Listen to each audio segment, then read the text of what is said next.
Donc on va parler aujourd'hui de Doctor Who, et plus précisément des Weeping Angels, les anges pleureurs. Petit historique, les Weeping Angels ils sont d'abord apparus dans l'épisode de la saison 3 intitulé Blink, qui était énorme.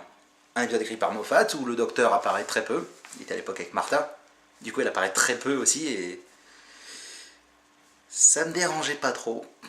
Dans Blink, les Weeping Angels sont une menace extrêmement effrayante parce qu'ils sont totalement immobiles dès qu'on les regarde, ce qui fait qu'à l'écran on ne les voit jamais bouger. C'est une menace silencieuse et presque invisible, ce sont des ninjas.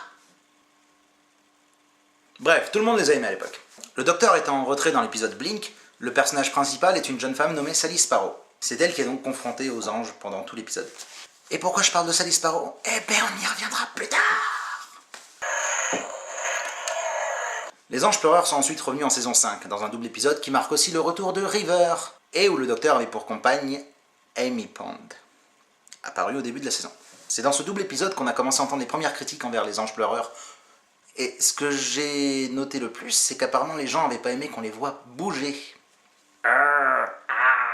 Dans l'épisode, ils prennent aussi pour cible Amy Pond beaucoup plus directement que la plupart des autres personnages.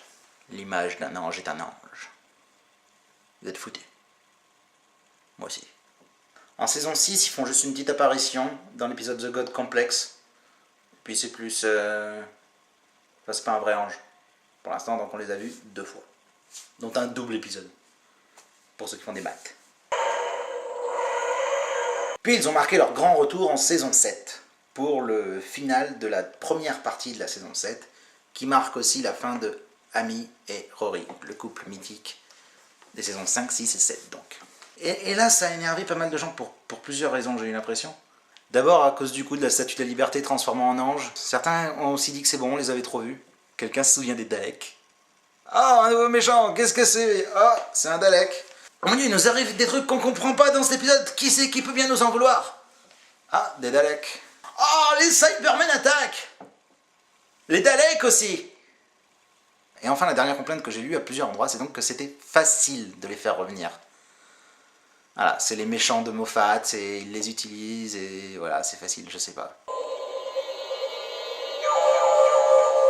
Il y a quelque chose de très logique dans le fait que ce soit les Weeping Angels qui marquent la fin de Amy et Rory. D'abord parce que c'était vraiment le premier ennemi dans la saison 5 à marquer Amy Pond, à l'atteindre.